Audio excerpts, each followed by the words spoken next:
Welcome. In this video, I will show you how to boost FPS with Nvidia Profile Inspector. Let's begin. Begin by downloading the Nvidia Profile Inspector. Open the application and wait as it loads. Once it has started, navigate to the Profile section. You will see a search bar where you can type the name of your game. For this example, we will use Destiny. Enter the name clearly in the search field and press Enter. The profile list will update automatically. Now, locate your game profile in the list. Click on the game and then select the option for editing values.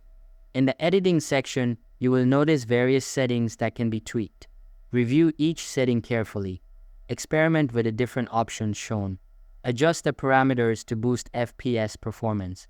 Take your time to understand how each setting affects your game. Each change should be made with caution. Save the changes once you are satisfied. It is recommended that you test these changes by running your game to observe the impact. Adjust further if necessary until you achieve the desired performance improvements.